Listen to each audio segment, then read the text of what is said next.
Mūsų nepailstantis keturkojai žurnalistai Pikis ir Pūkė keliauja po visą Lietuvą ir ieško vaikų bei jų augintinių, kurie yra draugiškai nusiteikę ir papasako savo draugystės istoriją.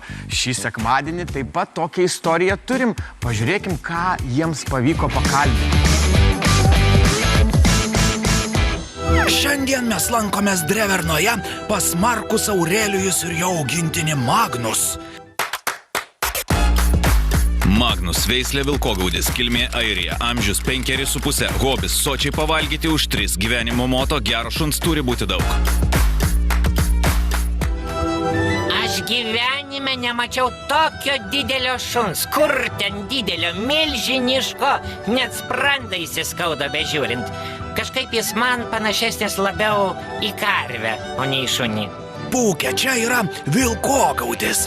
Viena didžiausių šunų veislių visame pasaulyje. Markai Aurelijau, papasakok, kuo ši veislė ypatinga? Mes įsigijom jį, nes jis yra istorinis šuo.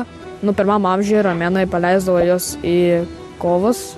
Ir paskui jie užšokdavo ant raiterio ir arklio. Jie turėjo nuversti. Nedidelis jis yra. Nori pasakyti, kad jis gali sumedžioti net vilkus? Nors kaip ir logiška, juk jis ne veltui vilkogaudis. Šis sudurtinis žodis turi prasmę. Vilkas plius gaudyti lygu vilkogaudis. Vilkus gaudanti šuva. 19 amžiuje Airijoje jis buvo toks geras medžiotojas, kad Airijoje nebeliko vilkų. 4 amžiuje Aurelijus Quintus parašė laišką, padėkodamas, kad jis gavo savo vilkogaudį. Vilkogaudžius dovanoja karaliams, imperatoriams ir jų šeimos nariam. Štai čia matome Magnuso skanukų gaminimo procesą.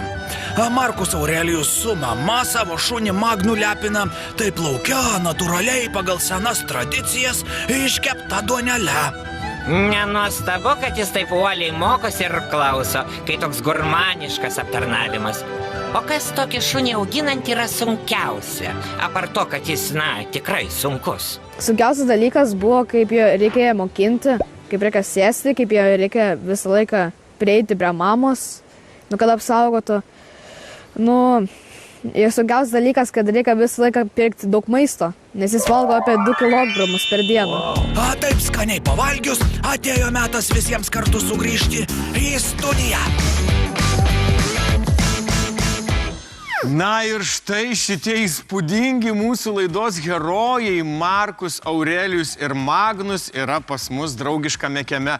Labas rytas. Labas rytas. Ačiū, kad atvykot. Labai malonu su jumis susipažinti. Iškart noriu paklausti, toj gražioj Lietuvos vietoj, Drevernoj, jūs rengiate edukacijas apie vikingus. Papasakok plačiau, nes taip nuostabės ir pats apsirėdęs. Šitie rūbai čia rengėsi Kuršiai prieš 1000 metų. Taip, matosi. Aš festivaliuose gaminu maistą, ten duodu žmonėm, jam labai skanu dilgėlę duoną, troškinius. Apie šunį šitie vilkogaudžiai taip gerai moka medžioti, labai gerai moka medžioti.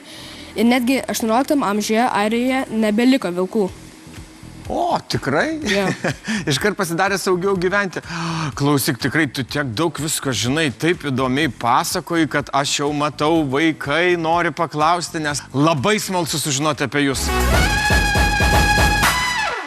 Kokia šio šunio veislė? Jo veislė yra vilkogaudis. Vilkogaudis. Vilma, gal jūs kažką galite papasakoti apie vilkogaudžius? Tai pilnas pavadinimas Airių vilkogaudis, dėl to čia ir užsiminė, kad Airijoje vilkų neliko, nes kilęs būtent iš tos šalies.